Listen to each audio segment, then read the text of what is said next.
Hi guys, welcome back to my YouTube channel, and for today's vlog, ayan nga, at kakain muna kami dito sa Jollibee's sa Naik, Cavite. Syempre hindi mawawala pag magbabakasyon ang pagkain ko dito sa Jollibee Naik, Cavite. So every year yan, kada bakasyon ko kumakain kami dito.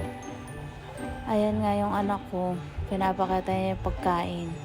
So Jolly Spaghetti, 2-piece chicken joy with rice and coke, with gravy and yum burger. Yan ang in-order ko. Grabe pala ngayon kamahal ng Jollibee. Grabe.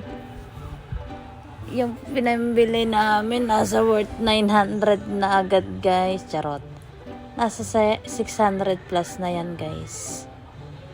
So, ang binili ko is dalawang C3, isang C1, isang yum burger, tapos dalawang extra rice, tapos isang extra juice.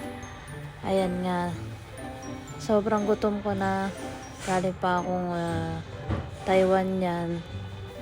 So tapos galing airport sa NAIA Terminal 3, kaya sinubukan namin na kumain na lang dito kasi sobrang gutom na guys. Ilang oras ang biyahe ko pa mula Maynila, almost for 2 hours or 4 hours.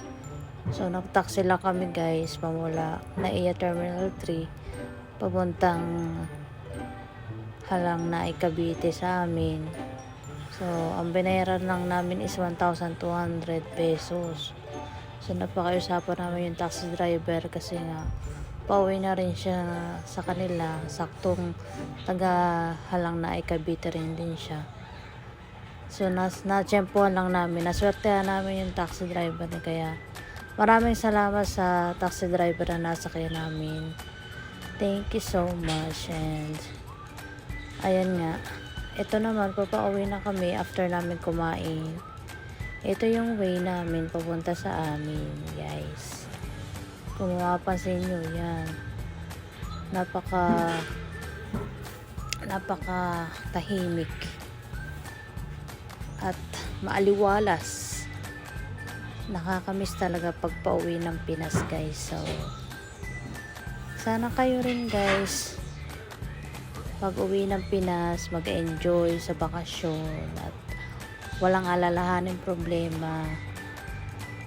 Maging masaya lang at enjoy natin ang kasama natin buong pamilya guys. Kasi minsan lang tayo umuwi, napakalayo ng ang mag-abroad at ang tagal natin sa abroad, tapos hindi pa natin susulitin ang pag-uwi.